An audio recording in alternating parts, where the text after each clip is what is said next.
Welcome everybody to another art video. Surprise! It's a Friday. They come out on a Friday. We're doing another voiceover. Surprise! From now on they're going to be voiceovers. So if you don't like the sound of my voice, then I guess sucks to be you. But carry on from the theme of last week's episode, which was redoing old artwork I did a year ago. We're back to doing a piece I did a year ago, but redoing it. Not redoing all of it. I think at the end I just reused the same background again because I'm so lazy with backgrounds. But yeah, we're currently drawing Lightning from Final Fantasy XIII series. I say series because it's made up of 3 games. Yes, 3 games. Yes, 3 games. I guess I can talk about Final Fantasy XIII in this, but you know, let's start off by talking about the drawing and some of the major differences. Why is the Photoshop colorist tool up? Oh yeah, this is because I'm using the old Wacom tablet. I didn't realize that was called the Photoshop colorist tool. But I'm in Clip Studio. How does that work? Who knows? But anyway, so this is still using the old Wacom Cintiq 13H display. So a lot of this, I spend a lot of my time zoomed in. I think I'm trying to get the old emblem done right. Yeah, she has a strange necklace.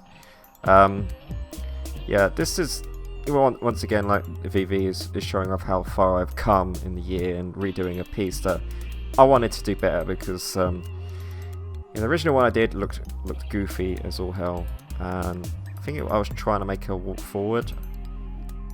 Kind of, but I guess this is more of a stoic pose. You know, she's looking off to the side holding her big ass weapon. I think this is one of the final weapons in one of the games. Either probably the final weapon in the first game, because in the last game, well, in the second game you can't play her, and in the final game you can play her.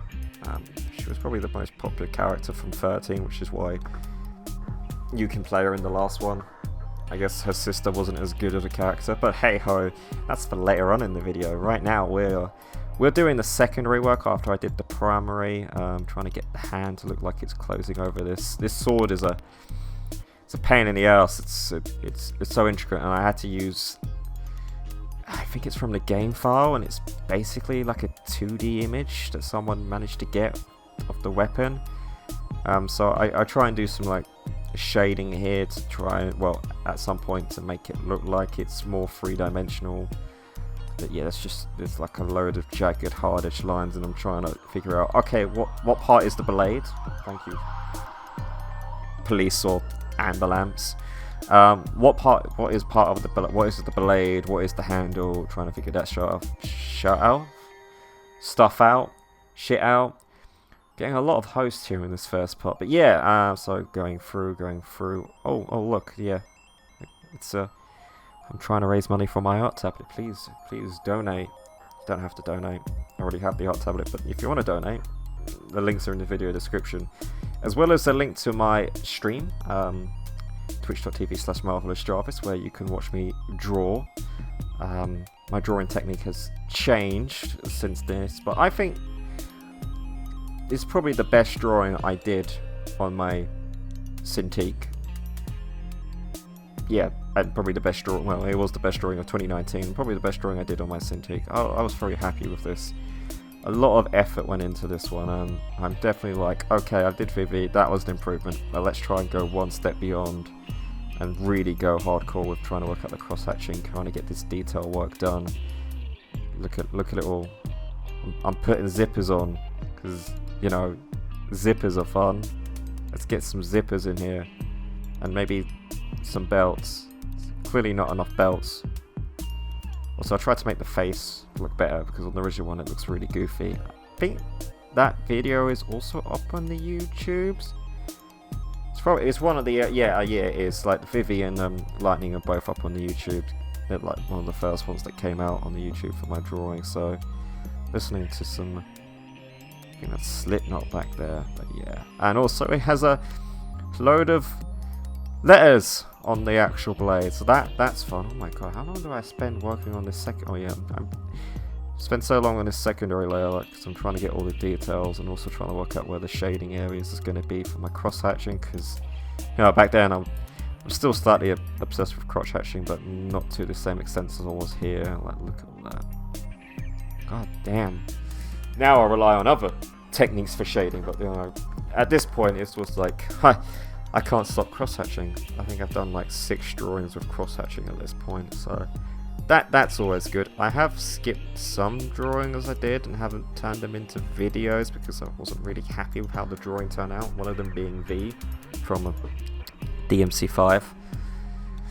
Yeah, it looked bad. The face was just all wrong. Like, the animals, or his animal companions, or are they animals? You tell me.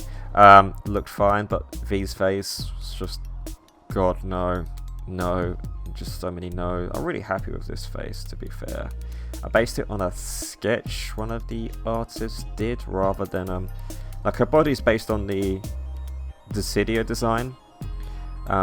This is just a weapon taken straight up from one of the games. I think it's the final weapon from the first game, like I said 10 minutes ago, 6 minutes ago. Oh, okay. This video's still got 20 minutes left. Oh, fun times.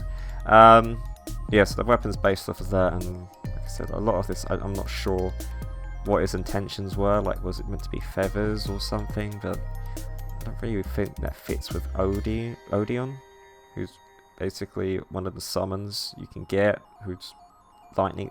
There's this whole thing with the game where each person gets their own summon, essentially, and or I can't remember what they called it in the Final Fantasy 13 franchise. I think they do just call it straight up summons, but you know, the summons in this franchise, they can also turn into vehicles that the character can ride. It's fun. Odin just turns into a horse because he can, I guess. Oh god, look at the green screen, it's already messing up. Jarvis, what are you doing? So yeah, continuing on with the cross hatching, trying to work out where all the shading is. I think the basic primary is done, and now I'm just going through, going, right, where do I want the shading? Where what's above what? What's below what? How dark should it be? Okay, yep, no, still going back in, like zooming out, trying to zooming out so I can see the whole image and seeing where the area should be, because when you zoom in this close, it's a bit harder to tell. That's it, Jarvis. Yeah, you got this. Oh, more belts. Always need belts. I'm kind of looking, going, oh, I need details there. There's some belts there in the design. Yeah, get the fingers, boy. Yeah. Oh, yeah, your green screen's messing up, Jarvis. It's blocking. Oh, okay, now. So, before, I used to use the fill-in mono tool for my line work. For some reason, I think I'm using the... Oh, it's right there. I'm using the textured pen. Which is strange because any of these pens can actually become a textured pen. But it basically has a texture associated to it. And I was using that for the cross-hatching for one of the drawings. I think it was the Vivi drawing I used it for the cross-hatching. But, you know, essentially I was like, okay, I'll use for Vivi, I'll use or one of the drawings, I'm not sure. But I'll use the fill-in mono tool, I was going to eventually get there, for the line work, and then for the cross-hatching, I would use this because it creates, like, as you can see, it creates curves, it has areas of thickness, and then it can be quite light, it looks quite cool. But for this drawing, I was like, hey, you know what? I'm just going to use it for everything. And then I think for a few drawings after this is what my go-to was, because I was like, oh, this looks decent. So I'm no longer going back over the thickness of the lines except for when I really need to. But you know, it's more like the pressure of the pen is creating the thickness of the line. Was before it would just be, no, I can't do that. I will create the thickness of my line by going over it over and over again, and then filling in areas where it should be completely dark. But now this time it's more like, yeah, I trust the pen. It's got it. It's probably why reason I like this drawing so much, because it's more of my style now. I don't use the textured pen. I use the G pen, and occasionally I may put a texture towards it. You can go into the pen settings and add textures to it. It's actually quite cool. I recommend doing that. But we'll talk more about that later when I come to that drawing, when I start using it. But for now, you know, this is like my big breakthrough. I'm using the G pen. Yeah, it's gonna look sick. Kind of wanted to make it look more like an illustration, or I don't know, like a comic. I want it to be. I really like inked. You know, some people don't really have these thick lines to show lines. They just use color and stuff and use. Words are failing me right now. I apologize, but you know, I like having. I like using it, making it look like it's more comic book, I should say. You know, the darker lines, to represent shadows and stuff. Yeah, you get that belt done. There's so many belts. That's the problem with a lot of Final Fantasy character design and Kingdom Hearts designs, is they involve belts galore. I think I mentioned Lulu is just pure belts. So many belts. Now, yeah, I'm getting the line work quite quickly here. I mean, I'm still not as quick as I do it now, but it's still getting done. I think some neural networks in my brain to do with line work and thickness and stuff had started forming at this point, so I was able to get through it a bit quicker. Still not as quickly as I do it now, mainly because I have so much more real estate on my screen. I think I keep mentioning this because, yeah, this drawing was done like several months ago, so you know, apologies, but yeah, I record these and then edit these, and then I have like a month's break, and then I'm like, I should probably do an audio track for this. Oh, I need to get it out tomorrow. Yeah, alright, let's watch this video and get this audio track done ASAP. Yep, okay, we're still doing the line work. So while we do the line work, I guess I can talk about Final Fantasy XIII franchise. So, I think after Square merged with Enix, I can't remember what the other company was called, but yeah, Squaresoft merged with another company to become Square Enix, and they're basically like, how do we reduce the cost of producing games and get games out much more quicker? And an experiment was Final Fantasy X-2, where they would basically reuse a lot of the assets from 10 to create a new game which would cost less to make because they already have so many. They can reuse so much of the assets, and it will take quicker because they have the engine and everything done. So you know, Final Fantasy XIII was announced, and they didn't do it with 12. They did make some sequels to 12, but they didn't really reuse the assets like they would in Final Fantasy XIII. But, you know, Final Fantasy XIII came out, and it was. I didn't like it when it first came out. I really didn't get the combat system. It went for more of a, I want to say semi-action, but not really. It wasn't turn-based, well, turn-based, but there was this auto button, which is like, oh yeah, just hit this button and it will do something more appropriate to what the enemy is. And at the beginning of the game, you don't have any of your powers, so you don't have any of your classes, which just basically means the first part of the game, which is the first couple of hours, because it goes through so much backstory and exposition, and it's just a drag that most people would give up by then.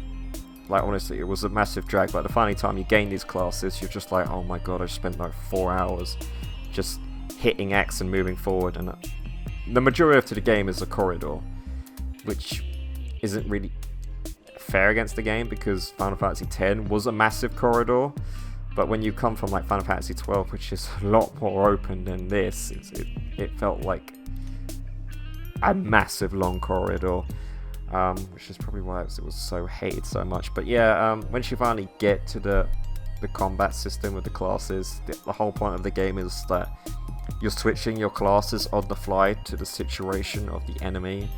So the whole point is that you stagger enemies, and by staggering enemies you do more damage to them. So a lot of the time you have a classes to build up the stagger, and then you can go in for massive damage. So you have like a defensive class, all these other classes, which once you realise that's the whole point of the game, it's not really to select an ability, like, oh, I'm going to cast fire on this ice monster. It's not more like, no, I'm going to debuff this monster, buff me, get him staggered, and then switch to a formation where everybody does damage, so I can do the max amount of damage and juggling and all this stuff and keeping him in the air, and the longer he's in the air, when he falls down, it takes more damage. And then they made Final Fantasy X-2, and, not X-2, Final Fantasy XIII-2, which they kind of addressed the whole it's very linear problem like they did with Final Fantasy X-2 by making it so much more open world, where you could go off to these different areas and explore, and then the plot starts getting more complicated, and then Final Fantasy XIII-3 comes along, and it has a massive time limit on it, because everybody loves time limits in games. You have 7 days to save as many people as you can, and every day has a time limit. Yeah, I didn't like Final Fantasy XIII-3 that much. I didn't like the whole story of Final Fantasy XIII, to be fair. Like, it kind of didn't explain a lot, it just threw you into the lore.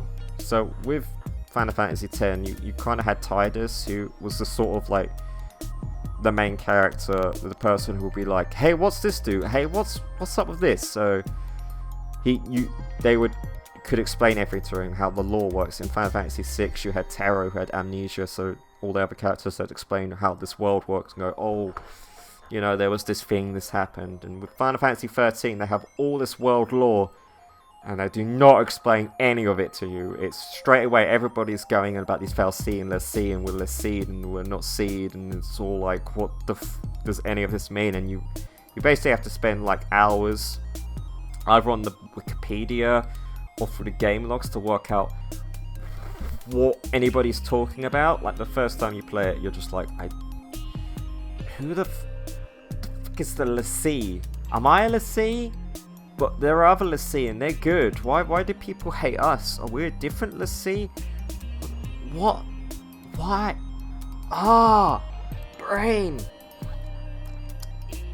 So narrative-wise, it's kind of a failure, and there's a lot of, like, the beginning bit is going back and forth between, like, what happened 10 days ago and showing that, and all the characters getting separated, going their different ways, and eventually gaining their summons, and it's just, it's just such a drag. Really fails to capture you, and you kind of have to force yourself. I had to force myself to play it. Like, I enjoyed the combat. I was like, oh, this is really good, but then it's like the story just kept dragging, and I got to a boss where I struggled with, and I'm like, I really can't be asked to play this anymore. I just want to go back and play Final Fantasy IX. And I don't know if you heard that, but a render was done. Okay, we're going into the shading now. So I use cross-hatching, and then I use this current method of creating another layer, turning the layer opacity down to 50%, and getting the brush, turning it black, and using that as the shading. And I think that's all I'm doing right here. Is just, okay, I'm just going to use the shading now. And then what I'll do next is just do either create some highlights, so create another layer, use white and the paintbrush tool, and just create some areas of brightness, and then that's it. Yay. But right now I've done all the shading I consider, and now I'm just using a flat color. The hair so far I'm going, right, that's it, done. And now I'm using the old image I did, old drawing, to get all the colors. So I'm just like, I'll just take it from there. Oh my god, but I've added so much more detail than the original one. It looks quite... Skin looks too dark there, Jarvis. I think you need to go back and change it. I don't know if I do or not. Do I?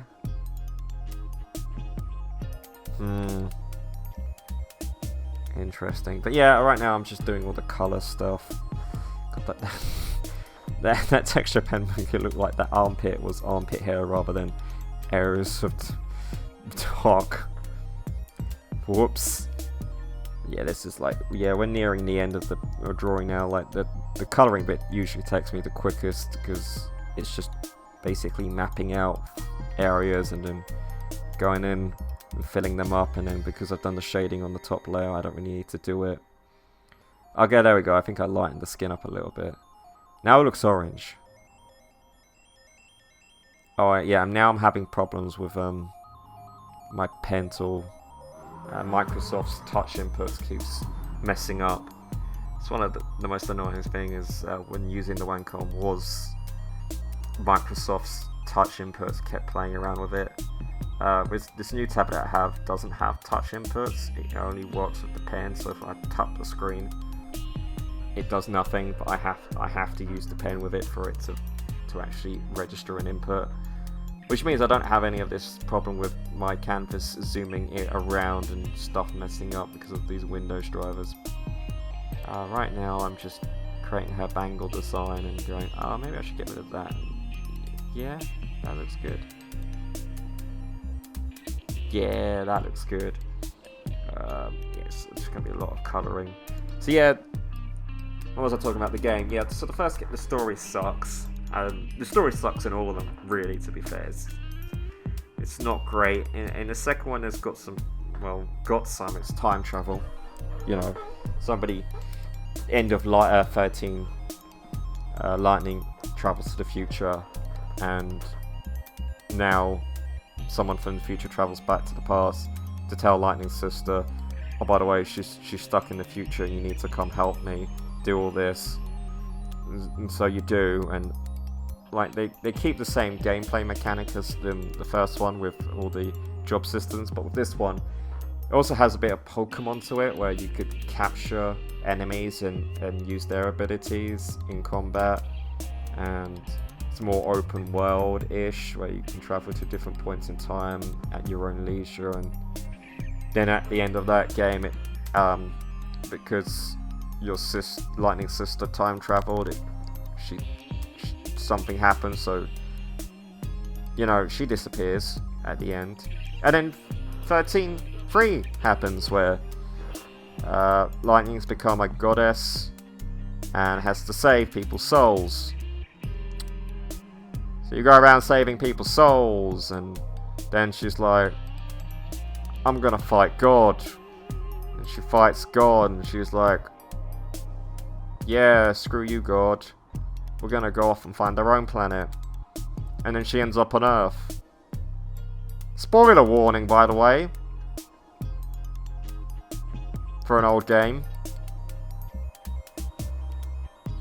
I'm gonna have to put spoiler warning in the title of this game. Oh my god. Yeah, not a massive fan of the series. Like, I much prefer 10's story, which is why I'm probably more forgiving on 10.2. And then there's also that 10.3 where Tidus and Yuna... No, spoiler warning for 10.2, Tidus comes back, but you know, 10.3, they're not in the best conversations with each other. It's great. Will they ever make a 10.3? Who knows?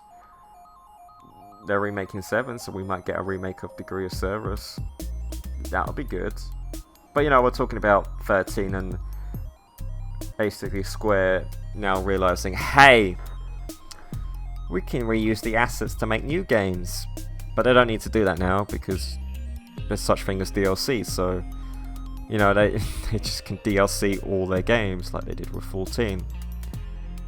I mean 15. 14's online. Yeah, 15. Which originally was 13 Versus, but because they made 13.2, they were like, we can't really call this game 13 Versus because it's not part of the same world.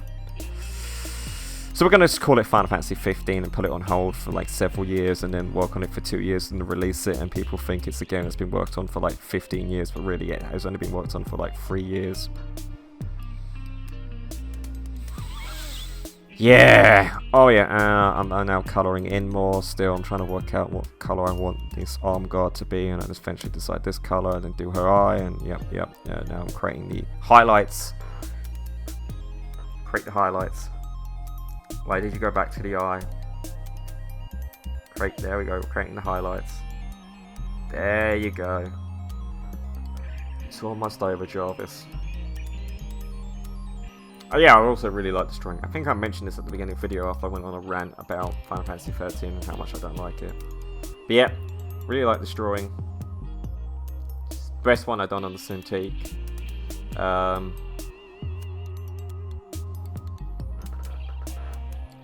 Yep, that looks perfect. I think now this is the bit where I'm like, I'm just gonna go grab my old background.